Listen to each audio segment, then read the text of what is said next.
आइए दोस्तों शुरू करते हैं आज की हमारी ये मैथ्स की क्लास। तो आज का हमारा मोटिवेशनल कोट क्या है? जैसा परिणाम चाहिए वैसा परिश्रम करो। इन्हीं शब्दों के साथ चलिए शुरू करते हैं आज की हमारी ये क्लास। और जो भी चैनल पर नए आए हैं वो इस चैनल को लाइक और सब्सक्राइब करना ना भूलें। चलिए शुरू करते हैं आज की हमारी ये क्लास। और हमारा पहला क्वेश्चन, तो हमारा पहला क्वेश्चन क्या कह रहा है? पहला क्वेश्चन है, एक पर्स में केवल 5 रुपये और 10 रुपये के सिक्के हैं। सिक्कों की कुल संख्या 118 है और उनका कुल मूल्य 855 रुपये है। 5 रुपये के सिक्कों की संख्या हमें बतानी है। तो सबसे पहले तो हमने ये माना कि अगर 118 जो है सिक्के अगर 5 ही रुपये के होते तो हमारे पास टोटल कितने रुपये होते? हमारे पास होते 590 रुपये। और अगर हम मानते कि अगर हमारे पास 10 रुपये के ही अगर ये सारे के सारे सिक्के होते तो हमारे पास होते टोटल 1,80 रुपये। लेकिन हमारे पास ओवरऑल है कितने? 855 रुपये। तो हम जैसे ही घटा देंगे तो हमारी वैल्यूज निकल कर आ जाएंगी कितना? 325। और इधर आ जाएगी कितनी? 265। और इसको जैसे ही हम 5 से काट देंगे तो हमारा रेशियो क्या बन जाएगा? ये बन जाएगा 65 और 53। जैसे ही हम इसे जोड़ेंगे तो कितना आ जाएगा? 118। यानी कि जो सिक्के हैं इन्हीं संख्याओं में क्या हुए होंगे? बटे होंगे। आपसे पूछ रहा 5 रुपये के सिक्कों की संख्या, तो 5 रुपये के सिक्कों की संख्या कितनी हो जाएगी? 65। जिससे हमारा ऑप्शन नंबर ए जो होगा बिल्कुल सही बन जाएगा। चलिए दोस्तों देखते हैं हमारा नेक्स्ट क्वेश्चन क्या कह रहा है। एक वॉशिंग मशीन की कीमत एक टीवी की कीमत से 40% कम है। यदि वॉशिंग मशीन की कीमत 80% बढ़ जाती है और टीवी की कीमत 22% कम हो जाती है तो 7 वॉशिंग मशीनें और 6 टीवी की कुल कीमत में कितने परसेंट परिवर्तन होगा? तो देखिए ये वाला जो क्वेश्चन का टाइप है ये लगभग सभी शिफ्टों में आया, मतलब बहुत बार रिपीट हुआ है। तो हम एक साइड लिखेंगे क्या? वॉशिंग मशीन, और दूसरी साइड लिखेंगे क्या? टीवी। तो अगर हमने टीवी 100 रुपये के लिए है तो 40% कम, यानी कि वॉशिंग मशीन कितने की आ जाएगी? 60 रुपये की। तो हम जैसे इसको रेशियो बनाएंगे बन जाएगा 5:3। अब आपसे कह रहा है वॉशिंग मशीन 80% बढ़ जाती है और जो टीवी है वो 22% कम हो जाती है। और उस हिसाब से आपको 7 वॉशिंग मशीन और 6 क्या लेने हैं? टीवी। तो हमने नया रेशियो बनाया 3 एकम 3, 3 दूनी 6। तो 7 का गुणा हम जैसे ही 80 में करेंगे हमारी वैल्यू निकल कर कितनी आ जाएगी? 560 आ जाएगी प्लस में। और जैसे ही हम 10 का गुणा 22 में करेंगे तो हमारी वैल्यू निकल कर आ जाएगी -220। तो जैसे ही हम घटा देंगे हमारी वैल्यू निकल कर आएगी 340 प्लस में। और टोटल हमने कितनी वस्तुएं खरीदी? 17 वस्तुएं। तो हम 17 से क्या कर देंगे? डिवाइड। तो यानी ओवरऑल कितने परसेंट का डिफरेंस आएगा? तो 20% का डिफरेंस आएगा। ठीक है, तो जिससे हमारा ऑप्शन नंबर क्या होगा? सी बिल्कुल सही बन जाएगा। चलिए दोस्तों देखते हैं हमारा नेक्स्ट क्वेश्चन क्या कह रहा है। कह रहा है प्रथम 50 प्राकृत संख्याओं का औसत बताना है। तो देखिए जिसमें भी ये प्रथम लिखा रहता है और सम संख्याओं का पूछ रहा होता है तब हम उसमें बिल्कुल सिंपल सा रूल क्या लगाते हैं? n+1। तो n की जगह पे हम क्या ले लेंगे? 50 और उसी में एक जोड़ देंगे जिससे हमारा औसत निकल कर आ जाएगा 51। और ये क्वेश्चन क्या था? बहुत ही सिंपल था। चलिए दोस्तों देखते हैं हमारा नेक्स्ट क्वेश्चन क्या कह रहा है। नेक्स्ट क्वेश्चन है, यदि 485 अंकित मूल्य वाली एक वस्तु को 293 में बेचा जाता है तो छूट परसेंट बताना है आपको ना। तो जाहिर सी बात है आपने 485 रुपये एमआरपी डाला था लेकिन आपने क्या किया? 293 में बेच दिया, यानी डिस्काउंट तो आपने दिया है। तो जैसे ही हम घटा देंगे तो हमारा डिस्काउंट निकल कर कितना आ जाएगा? 192 का। और डिस्काउंट जो होता है वो हमेशा एमआरपी पर दिया जाता है तो हम अपॉन में ले लेंगे 485 इंटू 100। अब हमने जैसे ही 485 को 5 से काटा आ जाएगा कितना? 97। और इधर आ जाएगा 20। 20 का गुणा हम जैसे ही 192 में कर देंगे हमारी वैल्यू आ जाएगी 3840/97। ठीक है, अब हम इसको क्या करना पड़ेगा? डिवाइड ही करना पड़ेगा। जैसे हम डिवाइड करेंगे तो हमारा 39.59 आंसर आ जाएगा, जिससे हमारा ऑप्शन नंबर ए बिल्कुल सही बन जाएगा। देखिए दोस्तों हमारे इस चैनल पर ऐसे मैथ्स के वीडियोस आते रहते हैं तो लाइक और सब्सक्राइब करना ना भूलें। चलिए दोस्तों देखते हैं हमारा नेक्स्ट क्वेश्चन क्या कह रहा है। हमारा नेक्स्ट क्वेश्चन है सिंप्लीफिकेशन का। तो सिंप्लीफिकेशन में सबसे पहले तो हम इसे क्या करेंगे? बिल्कुल सिंपल ही फॉर्मेट में लिख लेंगे। आपको पूरा क्वेश्चन नोट करने की जरूरत नहीं, सिंपल करते हुए चलिए। इसको क्या लिखेंगे? 1/6 प्लस 4/10 माइनस फिर ब्रैकेट में कितना हो जाएगा? 1/15 माइनस 5/10। ठीक है, और जैसे ही हमने यहाँ पर एलसीएम लिया हमारा एलसीएम आ जाएगा कितना? 30। और इधर आ जाएगा 2 और इधर कितना आ जाएगा? 15। तो जैसे ही हमने 2 में से 15 को घटाया तो हमारी वैल्यू बन जाएगी कितनी? -13। और बाहर पे भी माइनस है तो माइनस माइनस क्या बनेगा? प्लस बन जाएगा। तो हमारी वैल्यूज हो जाएंगी 1/6 4/10 प्लस 13/30। तो अब हम फिर से एलसीएम ले लेंगे, कितना आ जाएगा? 30। और हम इधर लेके जाएंगे 5 प्लस 12 प्लस 13। तो जैसे ही हमने इसको ऊपर वाले नंबर्स को ऐड किया कितना बनेगा? 30। और नीचे वाले नंबर्स को भी ऐड करेंगे कितना बनेगा? 30। तो जाहिर सी बात है 30/30 यानी आंसर क्या आ जाएगा हमारा? 1, जिससे हमारा ऑप्शन नंबर डी बिल्कुल सही बन जाएगा। चलिए दोस्तों देखते हैं हमारा नेक्स्ट क्वेश्चन क्या कह रहा है। 11 व्यक्ति 19 दिनों में 59 फीट गहरा कुआं खोद सकते हैं। कितने व्यक्ति 2 दिन में 118 फीट गहरा कुआं खोद सकते हैं? तो इसके लिए हम एक बहुत ही छोटा सा फॉर्मूला लगाते हैं क्या? MDH/वर्ग। और उधर पे इक्वल में भी हम लिखते हैं MDH/वर्ग। तो आपसे कह रहा है कि 11 आदमी 19 दिनों में कितना काम कर देंगे? 59। फिर दूसरे साइड लिख देंगे क्या? 2, मतलब 2 व्यक्ति और कितने दिन तो हमें नहीं पता, और कितने फीट गहरा काम कर रहे हैं? 118। तो 59 का आप क्या कर दो? 59 × 59 इधर हो जाएगा, 2 टाइम्स में ही कट जाएगा। तो 2 से 2 कैंसिल आउट हो जाएगा। तो 11 में 19 का हम जैसे ही गुणा कर देंगे हमारी वैल्यू निकल कर जाएगी 209। यानी कि 2 व्यक्ति 118 फीट कुआं कितने दिन में खोद देंगे? 209 दिन में खोद देंगे, जिससे कि हमारा ऑप्शन नंबर ए क्या बन जाएगा? बिल्कुल सही बन जाएगा। तो चलिए दोस्तों देखते हैं नेक्स्ट हमारा क्वेश्चन क्या कह रहा है। नेक्स्ट हमारा क्वेश्चन है 267 मीटर और 153 मीटर लंबी 2 ट्रेनें समान दिशा में क्रमशः 162 किलोमीटर प्रति घंटा और 36 किलोमीटर प्रति घंटे की चाल से चलने वाली ट्रेन को धीमी चलने वाली ट्रेन को पूरी तरह ओवरटेक करने में कितना समय लगेगा? ठीक है, तो सबसे पहले तो हमें पता होना चाहिए एक बेसिक सा फॉर्मूला, क्या? Speed is equals to distance upon time. दूसरा, डिस्टेंस हमेशा ऐड होता है। और तीसरी बात ये है कि सेम डायरेक्शन में स्पीड घट जाती है। तो जैसे ही हमने स्पीड को घटाया तो हमारी वैल्यू निकल कर आ जाएगी 126। और जैसे ही हमने डिस्टेंस को यानी ट्रेन की लंबाई को ऐड किया कितना आ जाएगा? 420। और बटे में टाइम रहेगा क्योंकि टाइम की ही वैल्यू पूछ रहा है। तो यहाँ पर मीटर पर सेकंड है, इधर किलोमीटर में, तो उसको भी मीटर पर सेकंड में बदलना पड़ेगा। 5/18 से क्या कर देंगे? गुणा कर देंगे। तो 18 एकम 18, 18 सत्ते 126 हो जाएगा। और 7 एकम 7, 7 6 42 यानी वहाँ पर 60 हो जाएगा। 5 से 60 को जैसे ही काटेंगे टी की वैल्यू निकल कर आ जाएगी कितने? 12 सेकेंड, जिससे हमारा ऑप्शन नंबर भी बिल्कुल सही बन जाएगा। और यदि आपको किसी क्वेश्चन में डाउट होता है तो आप कमेंट बॉक्स में पूछ सकते हैं। चलिए फिर शुरू करते हैं। हमारा नेक्स्ट क्वेश्चन क्या कह रहा है, ये है हमारा नेक्स्ट क्वेश्चन। किसी कक्षा में 51 विद्यार्थियों की औसत आयु 24 वर्ष थी। यदि शिक्षक की आयु भी शामिल कर ली जाए तो पूरे समूह की औसत आयु 25 वर्ष हो जाती है। शिक्षक की आयु कितने वर्ष है? ठीक है, तो ऐसे क्वेश्चन में देखिए एक साइड लिखेंगे हम क्या, स्टूडेंट्स, एक साइड लिख देंगे एवरेज। तो 51 स्टूडेंट्स का एवरेज कितना है? 24 है। तो जैसे ही टीचर शामिल होंगे तो कितने लोग हो जाएंगे? 52, और एवरेज बढ़कर हो जाएगा कितना? 25। तो एवरेज कितना इंक्रीज़ होगा? एक यूनिट पर लोग कितने हो चुके हैं? 52 लोग हो चुके हैं। तो 52 यानी कि ओवरऑल पहले बच्चे बस थे तो 24 था, और जैसे ही टीचर शामिल हुए तो 52 बढ़ चुका है एवरेज। यानी टीचर की एज दोनों को जोड़ने पर कितनी आ जाएगी? 76 ईयर्स आ जाएगी। और देखिए ये बहुत ही शॉर्ट मेथड है इसे करने का, है ना। अगर हम इसे एक्स वाई से करेंगे तो क्या होगा? बहुत ही ज़्यादा लेंदी हो जाएगा। चलिए दोस्तों देखते हैं, नेक्स्ट क्वेश्चन है हमारा सिंप्लीफिकेशन का। अब देखिए सिंप्लीफिकेशन में आपको क्या करना होता है? सिंपल करके ही कॉपी में लिखना है, क्योंकि क्वेश्चन करते वक्त हमें क्या करना होता है? टाइम बचाना है। ठीक है, तो सबसे पहले हमने लिखा 72 divided by 30 plus 25 minus 8 into 5/97। अब हमने इसको जैसे ही 6 से काटेंगे तो कितना हो जाएगा? 6 पंचे 30 और इधर आ जाएगा 12, यानी ओवरऑल वैल्यू हो जाएगी 12/5, और इधर घट जाएगी वैल्यू, कितना आ जाएगा? प्लस में 17 इंटू 5/97। अब एलसीएम ले लेंगे तो इधर कितना आ जाएगा? 85 प्लस 12/5 इंटू 5/97। तो 5 से 5 क्या हो जाएगा? कैंसिल आउट हो जाएगा, और 97/97 यानी वैल्यू हमारी कितनी बन जाएगी? 1, जिससे हमारा ऑप्शन नंबर डी बिल्कुल सही बन जाएगा। चलिए दोस्तों देखते हैं हमारा नेक्स्ट क्वेश्चन क्या कह रहा है। 3 पुरुष किसी काम को 20 दिनों में कर सकते हैं, कितने पुरुष उसी काम को 2 दिनों में कर सकते हैं? तो सेम जैसा बोल रहा है कि 3 पुरुष इंटू 20 दिनों में कर सकते हैं, बराबर में 2 पुरुष कितने दिनों में कर सकते हैं। जैसे ही हमने 2 से 20 को काटा 10 आ जाएगा, गुणा कर देंगे 30, यानी कि 2 पुरुष उस काम को कितने दिन में कर देंगे? 30। तो कुछ क्वेश्चंस क्या होते हैं? बहुत ज़्यादा सिंपल भी होते हैं। तो देखिए चलते हैं हम अपने नेक्स्ट क्वेश्चन पर। हमारा नेक्स्ट क्वेश्चन क्या कह रहा है? हमारा नेक्स्ट क्वेश्चन है, एक गोले के आयतन और एक अर्धगोले के संपूर्ण पृष्ठीय क्षेत्रफल का अनुपात 28:3 है। यदि गोले और अर्धगोले की त्रिज्या बराबर है तो गोले का आयतन ज्ञात करना है। ठीक है, तो आपसे कह रहा है गोले और अर्धगोले की त्रिज्या बराबर है, हमने सबसे पहले वही लिखा। अब उसके बाद हमें पता होना चाहिए गोले का आयतन का फॉर्मूला क्या होता है। ये होता है 4/3 πr3।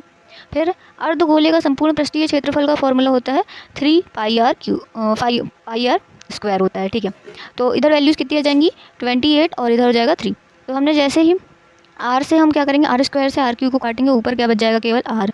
पाई से पाई को कैंसिल कर देंगे, और 3 से हम 3 को कैंसिल कर देंगे। तो हमारी वैल्यूज़ क्या बचेंगी? 4/3, और इधर आर भी रहेगा, बराबर में क्या हो जाएगा? 28/1 आ जाएगा। तो 4 से हम जैसे ही 28 को काटेंगे 7 आ जाएगा, जिससे आर की वैल्यू निकल कर 21 आ जाएगी। यानी रेडियस हमारी निकल कर आ चुकी है कितनी? 21 आ चुकी है।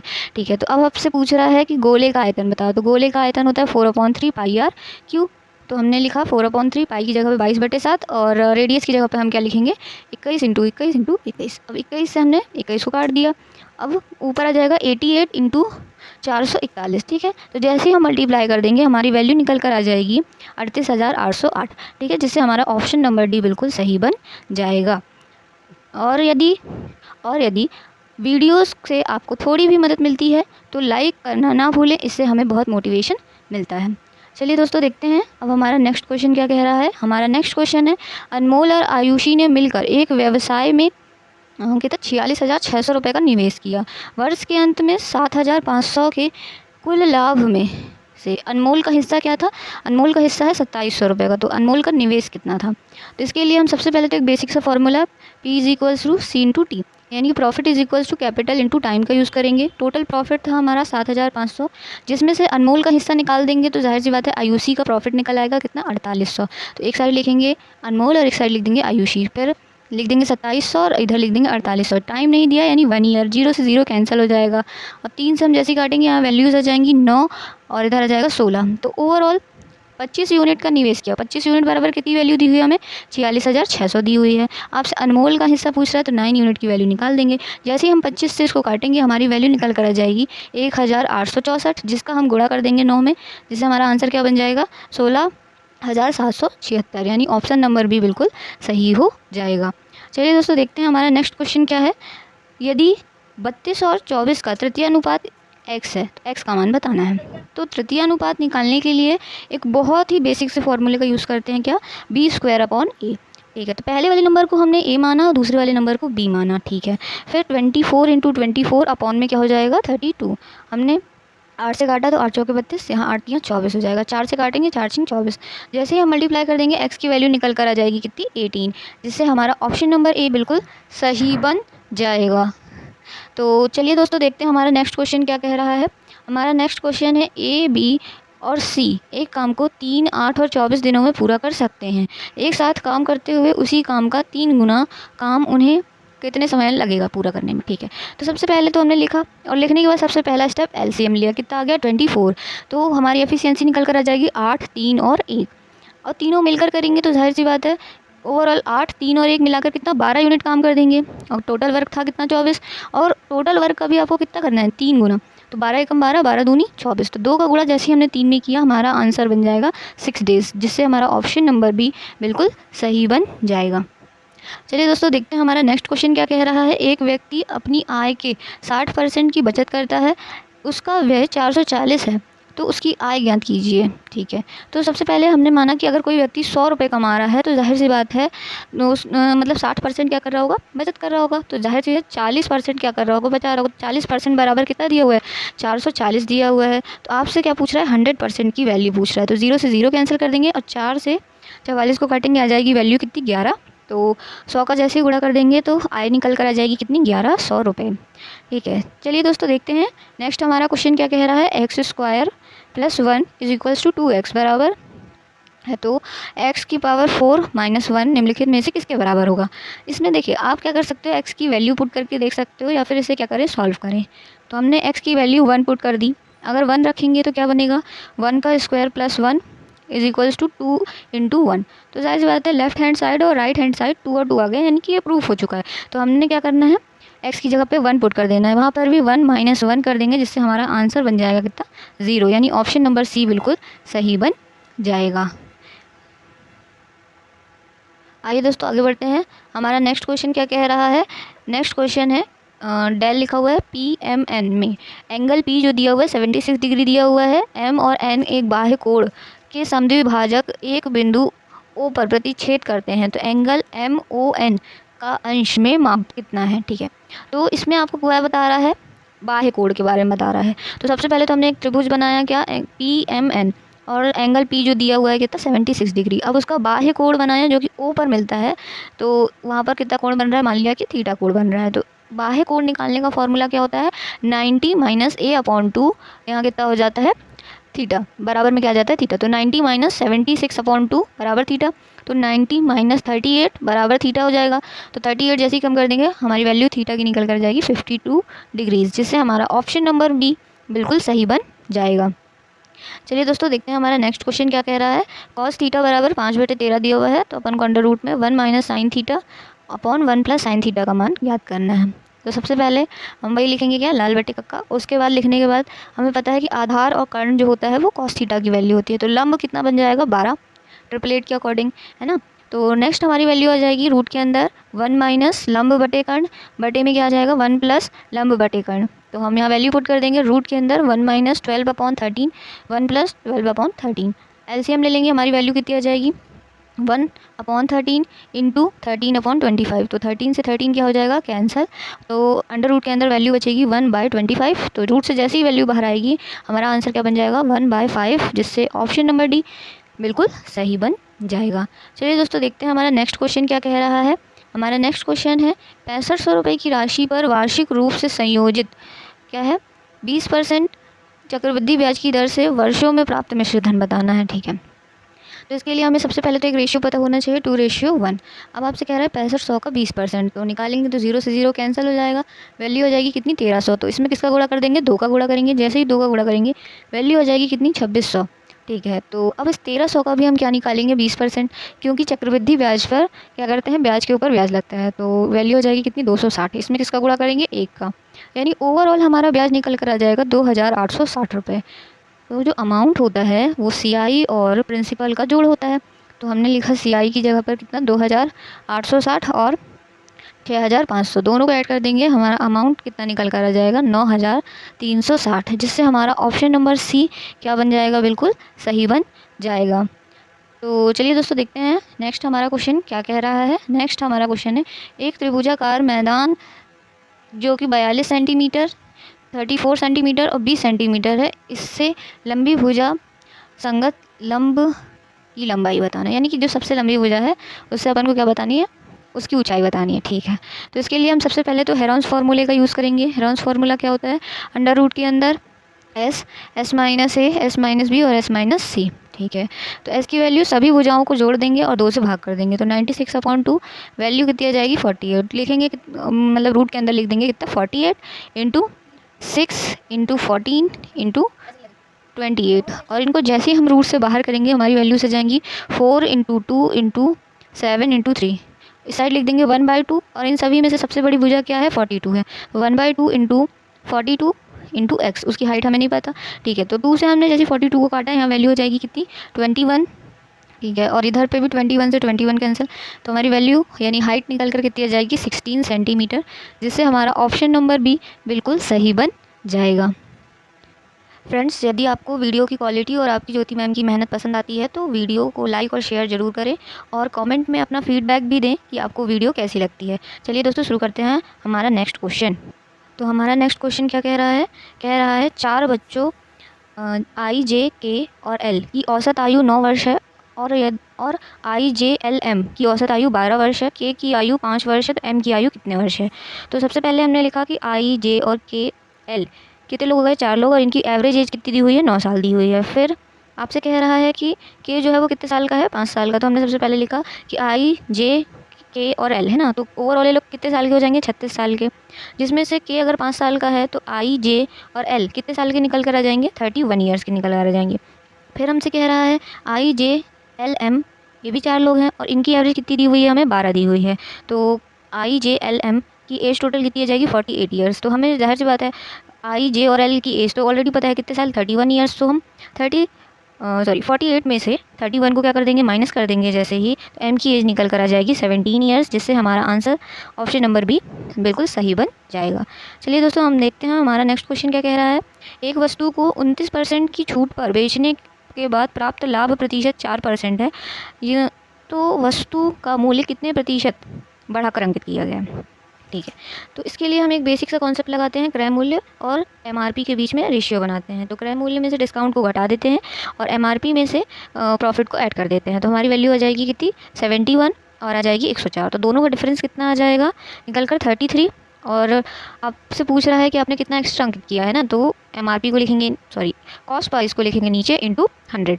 तो जैसे ही हम इसको सॉल्व करेंगे हमारी वैल्यू कितनी निकल कर आ जाएगी 46.48%, जिससे हमारा ऑप्शन नंबर बी बिल्कुल क्या बन जाएगा सही बन जाएगा।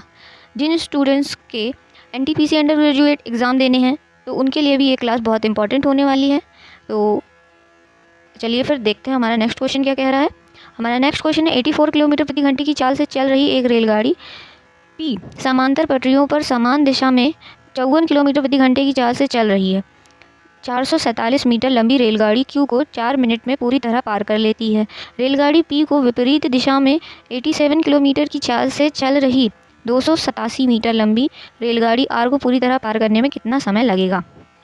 तो देखिए ये क्वेश्चन क्या थोड़ा सा लेंदी है, लेकिन अपन इसको भी सॉल्व कर लेंगे। तो सबसे पहले हम क्या लिखेंगे कि डिस्टेंस जो होता है वो हमेशा ऐड होता है, तो जो ट्रेन पी है उसकी लंबाई हमें नहीं दी है तो हमने उसे पी ही मान लिया, और उसमें दूसरी ट्रेन कितनी है 447, तो दोनों को जोड़ देंगे।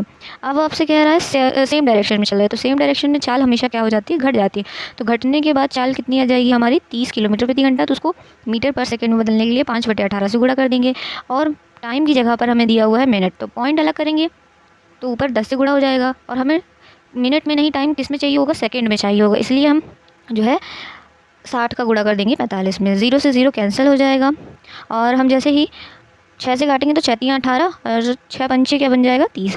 अब हम 3 से क्या कर देंगे 45 को काट देंगे, तो 45 को जैसे ही काटेंगे कितना आ जाएगा 15।